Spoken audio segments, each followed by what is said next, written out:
Hello, credit union executives. Welcome to See You on the Show, where we give you up-to-date information on how you can reduce risk, keep key talent, and take a strategic approach to your personal financial wellness. Hosted by me, Doug English, a certified financial planner and former credit union insider with ACT Advisors. My guest on today's podcast is Jama Campbell. Jama is the Senior Vice President and Executive Director of the SECU Foundation at State Employees Credit Union. In this episode, we discuss charitable foundations, including how to determine your foundation's focus and funding, how to decide who gets a grant or loan, and how to lever the power of your network to help organizations grow and ensure their sustainability. All right, Jama, well, welcome to See You on the Show. We're delighted to have you with us today and to talk a little bit about charitable intent, charitable giving foundations in the credit union space. Well, it's wonderful to be here with you, Doug. Thank you so much for giving us the opportunity to highlight the work of SECU Foundation, but to really talk about how this mission, this work is so important for other credit unions, all of us working in the same field and trying to really give back to our members and our communities. So thank you. So tell me, in the first place, how did you get started working with credit unions, and what is the work that you do today? Well, I started with State Employees Credit Union 27 years ago. So I have been around for a while, and I've always worked here at SECU, worked in the branch network for a number of years, and even in our internal audit department. So I've seen a lot of different areas of our credit union. And I think working within branches throughout different regions of North Carolina really got to know a lot of our members, a lot of our advisory board members who are our volunteers for State Employees Credit Union, and got involved in a lot of different communities. And I think that has really helped guide the work that we've been able to do here at the foundation. I came to SECU Foundation about 7 years ago, and I was really the first full-time employee of the foundation. Prior to that, it was led by folks who were wearing many different hats within SECU. And so when I came, I think the focus from our board at the time was that they really wanted a dedicated representative at the foundation focused on this work. And I've been very fortunate over the last 7 years to assemble a really talented group of folks who are very energetic, very curious, and are always challenging me and the processes here. So we have a wonderful group, and we've been very blessed. So let's start out with the basics. And I'd ask you to think very broadly as you answer these things, because obviously CQ is a humongous credit union, and you guys have scale that is unusual. So when you think broadly about why credit unions would want to form a foundation, how does that work? I think that is a really key question. Why form a foundation? Why does this feed into our mission? And I have the opportunity to talk with a lot of other CEOs and executive leaders of credit unions about this very topic. Why do this? Because there's a lot of work that goes into this, a lot of resources, a lot of focus time. But I think that this really feeds into our core mission of giving back to our membership. It gives us an opportunity here at SECU to really showcase what our credit union is all about, our philosophy of people helping people, the credit union philosophy. Our foundation really embodies that, and it's tangible evidence for us and communities all throughout North Carolina of the work that we are doing to support the needs of folks throughout the state.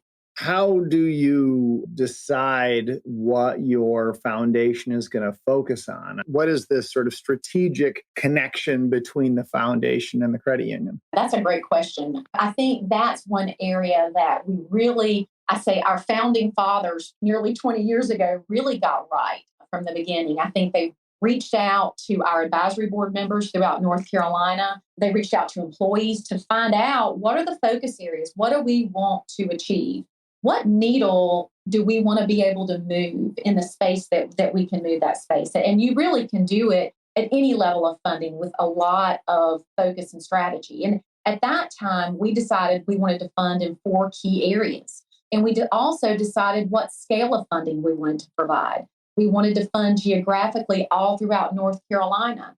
I mentioned those 4 key areas of funding. For us, it was education, healthcare, housing, and human services. And interestingly enough, all those 4 key areas are still today just as relevant as they were nearly 20 years ago when that decision was made. So we knew very early on the areas we wanted to focus on and the types of grantees we wanted to work with. And we also kind of embedded within that criteria for our grant making an interest in working with organizations that are supporting our public school systems, our universities, our community colleges, and other state agencies. Because again, going back to the core membership of State Employees Credit Union, we're here to serve our state employees and their families throughout North Carolina. So I want to go back to that, deciding on those 4 key areas. Was that a top-down process? Did the board and the executive team decide on that? Or was that something where you went out to your members and your branch staff relationships and then it bubbled up? Which way did it come? That was actually before my time here at the foundation. But as I can best recall, we heard rumblings about the creation of a foundation before we ever did it. And I know that even as staff, and I was in the branch at that time, we were asked questions. Folks would reach out to us and say, hey, we're looking at doing this. What are you seeing in your communities? And then we had an opportunity also to talk to our advisory board members about it very early on. And in fact, once we actually decided on those 4 key funding areas, our executive management for the foundation and our board actually asked for ideas for funding from different advisory boards throughout the state. An example of that would have been the first teacher housing project that we funded with a 0% loan out of Ahoskie, North Carolina. And that idea came from our advisory board in Ahoskie saying, we have no housing for teachers. So what can SECU Foundation do to help? Some really phenomenal ideas have come from our membership, our volunteers throughout the state. And it really still continues to guide our work today. I think one thing we have learned is you cannot set it and forget it. You have to go back, you have to retool, and you have to refresh your approach over time. So let's go to funding. There are various funding models in the industry. Talk to us about the SECU method of funding and just what you know about other methods of funding your foundation. Yeah. Well, funding is core, Doug. I think that that's one of the first things you really want to think about is what are we working with? What are our resources? And who do we want to engage with funding? We made a decision, our CEO at the time, Jim Blaine, and our board at the time made the decision that we would take the $1 maintenance fee from a checking account that we had had for years. And all of our members who have a checking account have this one core checking account. And they shifted that dollar from resources for the credit union over to the foundation. And we let our members know what we were doing. We explained the fact that their dollar would go to funding the work of the foundation. And we had a wonderful response from those members. And even today, those members with checking accounts who are funding our foundation, over 99% of those folks are happily giving to the foundation that $1. So that $1 each month from each of our members funds everything we do. And that has helped us as staff really focus on the grant making side, not on the funding side. So that was a key decision made very early on. The other piece of that, consistency in funding for us, we know what is coming in. So we're able to run programs year after year after year with the intent of realizing that we can continue to provide these dollars. A great example of that would be our scholarship programs. We know we've got those resources and funding coming in, so we can really commit to those programs. Now, we commit year to year, but once we've gone out there and we've provided this large-scale funding, folks are looking for that in those communities. So those programs have really become staples in communities throughout North Carolina. Now, I know you're involved nationally with other credit union foundations. What other funding models have you seen? And do you have any ideas you can share on that? Everybody just takes a different approach. And I think it really depends upon the scale and the scope of the credit union. Some credit unions, actually, some boards and CEOs will agree to apply funding directly from the credit union to the foundation and fund it. say year after year, other credit unions are looking at really engaging their employees and their membership in that funding and really reaching out to folks, providing opportunities for giving, different types of events. So it's very creative. I think everybody is doing it just a little bit differently. But one thing I see consistently is the importance of the participation of employees and members and really getting the word out there about what you're looking to achieve, what you're looking to accomplish with your foundation. But that really galvanizes support and gets folks really excited to participate. That's that dovetail to the mission of the credit union and figuring out what you're going to be about with the foundation and starting from there. And then the funding, obviously, you guys have the $1 per member per month model. And I understand there's a credit union foundation networking group that credit unions can look at to learn more about other methods of funding. Do you know about that? We do work with several groups, and I can provide you some links to those groups to give to your listeners. But I know that the first group that reached out a few years ago was through Callahan and Associates, and I got to know a lot of folks throughout the country at different stages in their development with credit unions. I know some were considering foundation work. They were considering creating a foundation. They were maybe trying to decide other ways that their credit union could participate in philanthropic giving. So I think I'm hearing more and more in these conversations, more folks who are interested in this work and different levels of participation, whether they decide to create and fund a foundation separately from the credit union, or they're looking at amplifying their philanthropic work within the credit union itself. Let's say you figure out how you're going to get started and how that dovetails with your mission and how you're going to fund it. Let's talk about this idea of a home run first project to really get folks going and excited about the work of the mission. Talk to me about how that worked for SECU and ideas you have around that. That's something I talk to folks a lot about who are looking at forming a foundation. They're in the early stages and they're trying to decide, they've kind of got a key strategy in mind and a focus, but they're thinking, what is that project that's really going to galvanize support?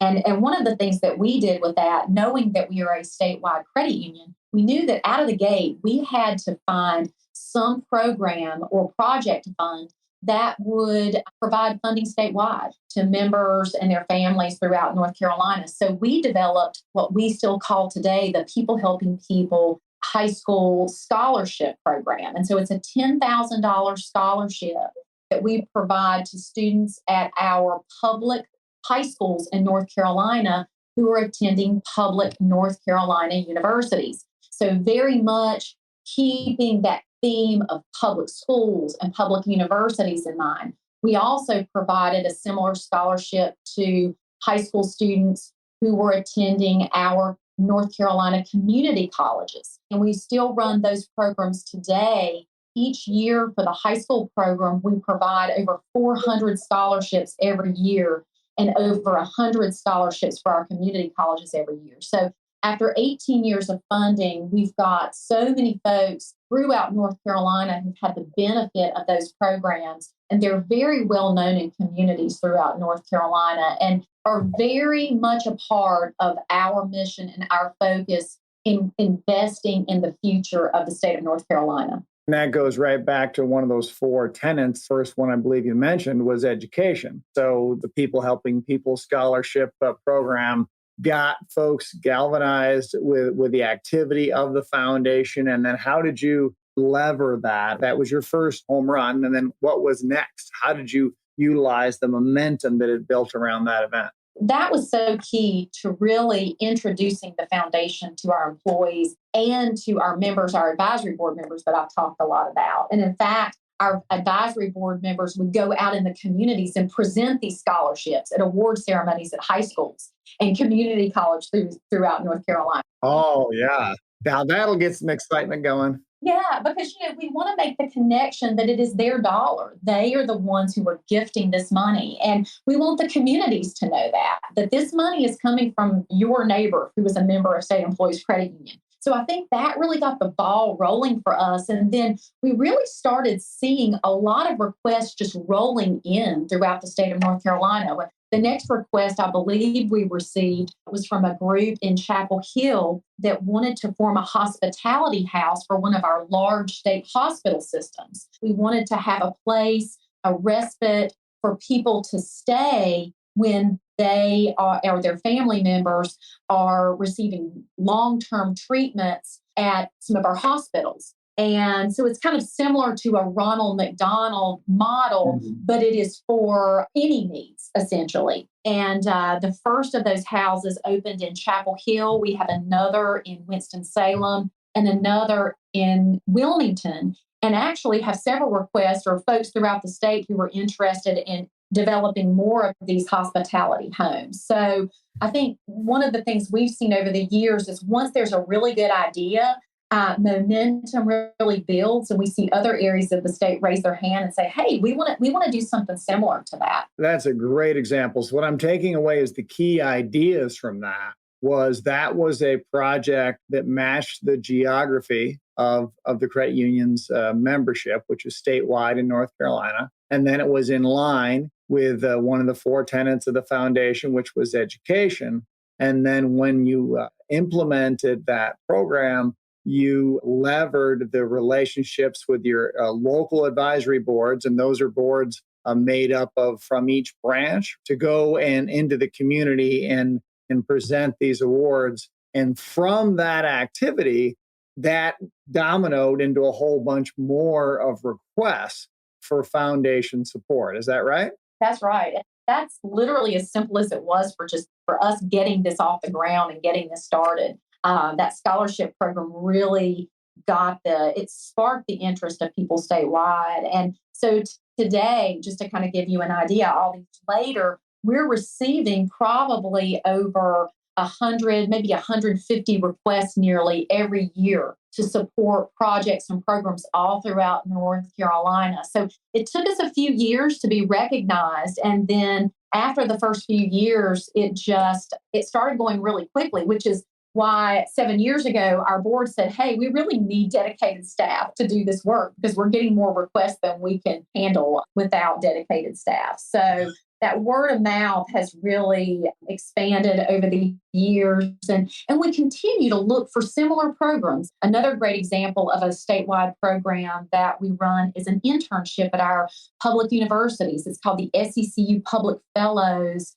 Program, internship program. And it's a wonderful opportunity for undergraduates to have a paid internship working for government agencies or nonprofits, specifically in rural communities throughout North Carolina. So we offer this statewide, but it's a program that could be scaled up or scaled down. It's something that would be relevant to the needs of any of our communities in the country. And it really has provided great benefit to rural communities and to students getting that wonderful opportunity to have a paid internship in an area they're really seriously interested in pursuing, and kind of illustrating the opportunities that we have, not just in our urban regions, but also in our rural regions in our state. When a foundation isn't large enough to have dedicated staff, what areas of the credit union do you often see supporting the foundation's activities when it's in its development years? So for us, it was our human resources department, which I think is pretty typical. I've also seen some marketing departments,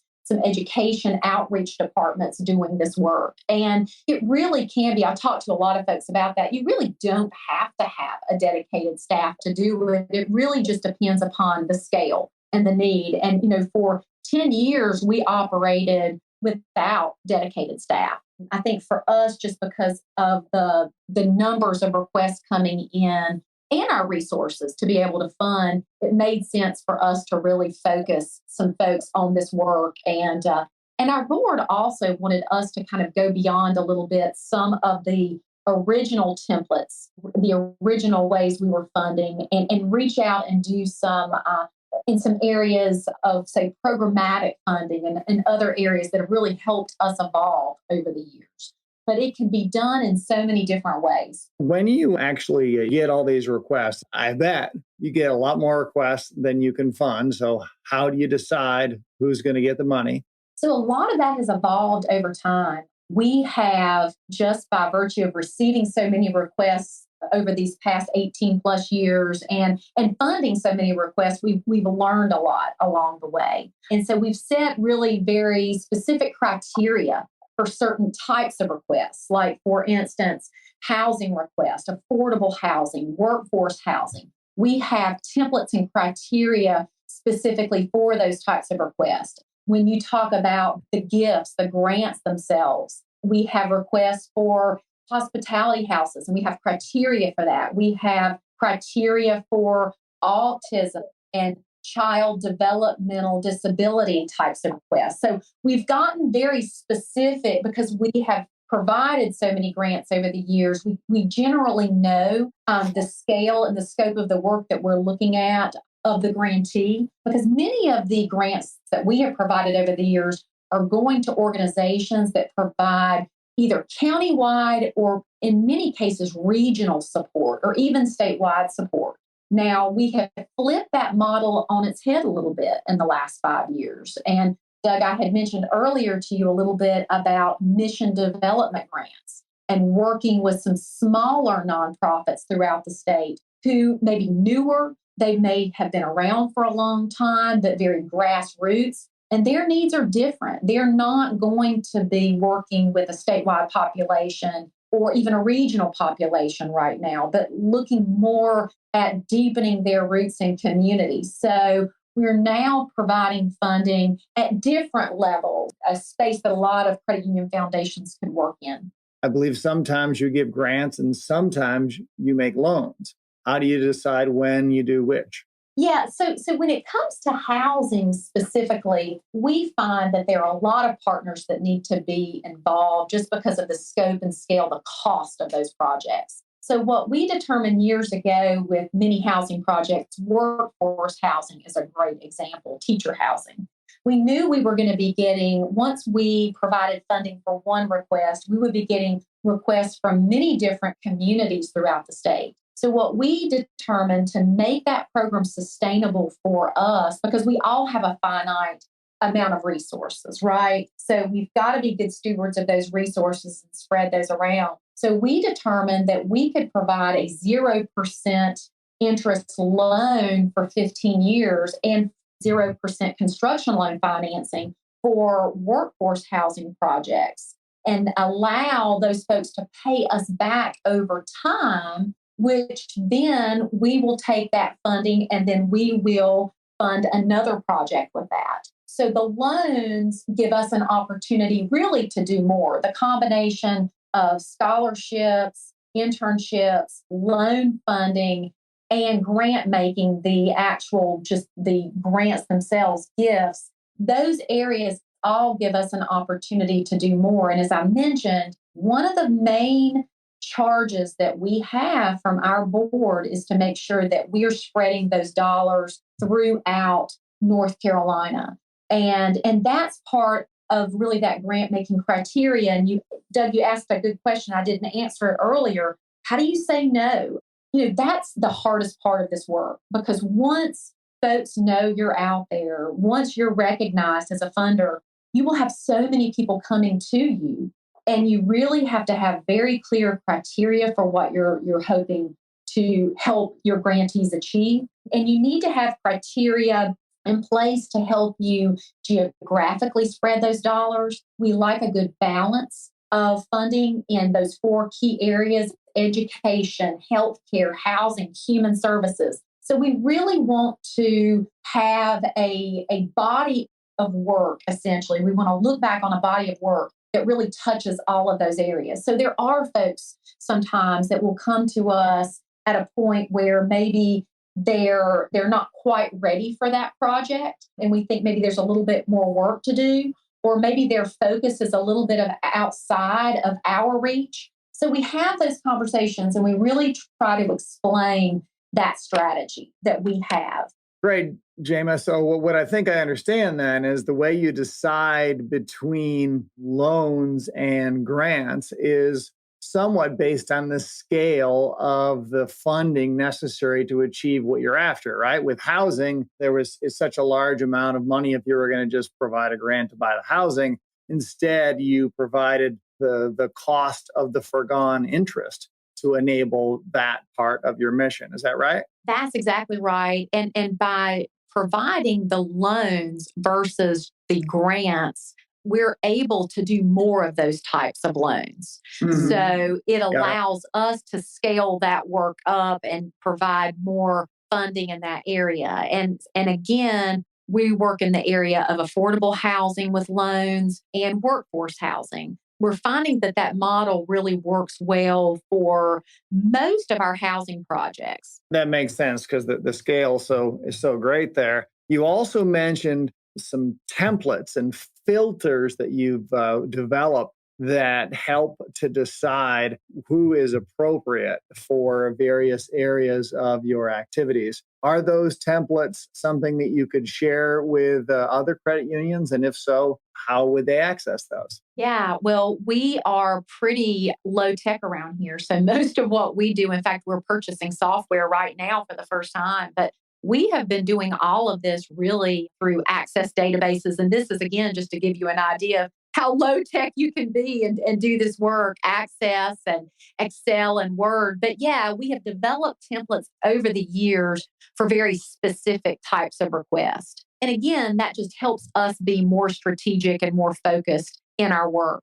And we're always happy to share any of that information. In fact, I have a lot of folks who reach out to us and ask about our scholarship criteria or criteria for internships and that type of program. And so we are always happy to share that because we have learned a lot over the years the hard way. We started this many, many years ago, and there weren't a lot of folks within the credit union sector at that time that were working in the area of foundations. So I think there was a lot of trial and error for a lot of things that we were doing. So we always want to make it easier for anybody who's looking to do this work and just let folks know. I think sometimes it's almost helpful for folks to maybe even understand some of the mistakes. I mean, they were happy mistakes, and we were able to correct them and able to really learn a lot. You opened the can now, Jama. So tell me about some mistakes. Tell me about some things that you would suggest credit unions reflect on. Maybe we should phrase it as something other than mistake, but I think that it goes back to that criteria. I think in understanding how to do some of this work and making sure that we're bringing the right partners on. One of the things I think we learned very early on is making certain that the grantees that are doing this really important and impactful work are ready to do this important and impactful work. So I think early on, even with housing projects, realizing that we need a host of partners on one project just to bring in different types of background and experience. And from a lot of those early projects, we started with maybe one partner and then learned over time, hey, they've got needs that they might not be aware of all the intricacies of how to, say, run a housing project or some other type of project. So let's bring in other partners to help them. And that's something that I think has benefited our grantees along the way because we're able to say, hey, we maybe think in some cases you're not there yet. And if you're not there yet, let's hold off, you get your strategy together, a sustainability model together, and then we'll go back in and we'll help you tackle this work. But a lot of that criteria we've developed, honestly, is from the work of our grantees. We are the funders, but it's our grantees over these many years who are the heroes, in my opinion, and are out there doing the work every day and are making a difference in the lives of residents of North Carolina, and many of them are members. So I think that over the years, we've evolved our grant making because we realized we didn't know everything in the beginning. And we realize even today, I think we're humble about that we're still learning and we're still growing. If I'm a credit union listener and I would like to get some of the templates that you've developed in regards to housing or anything else that helps a credit union to sort of filter through the many requests that they either already get or may get, what would be the method that they would reach out to you with? They can call us or email us, and we will be glad to provide any of that information. Could you tell us your email?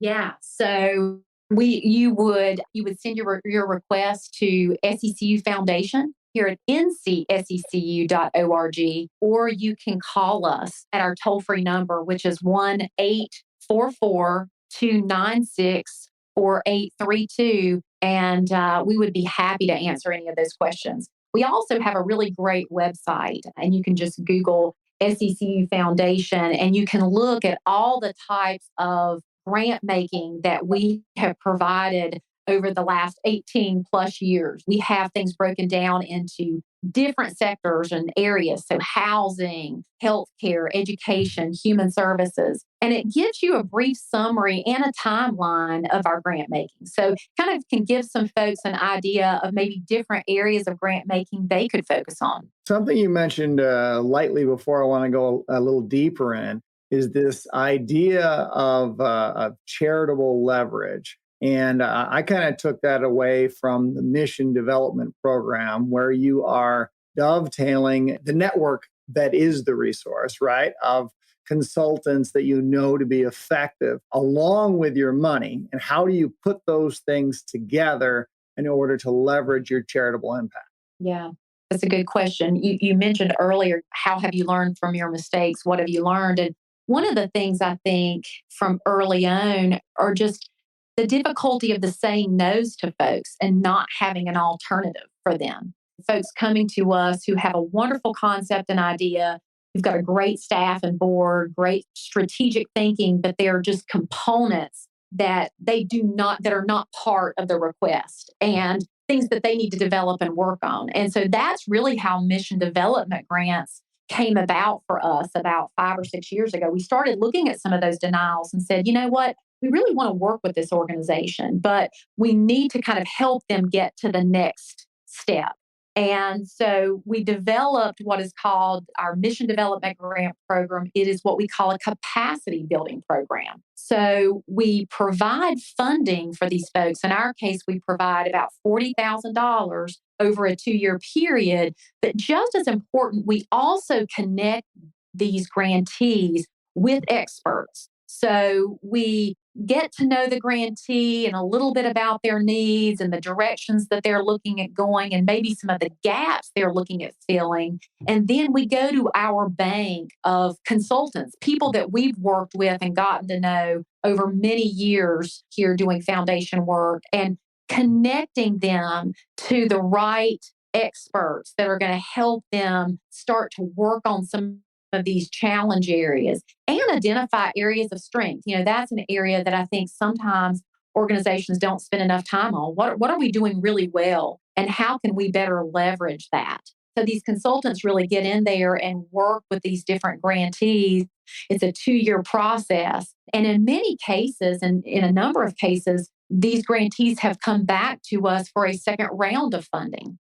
They may be going to other funders for a second round of funding. But the idea and the concept is really to help them grow. And it could be small growth, it could be large growth. But we understand that the work that they're doing in these communities is so important that we want to make sure they have a sustainability plan and are able to continue to serve.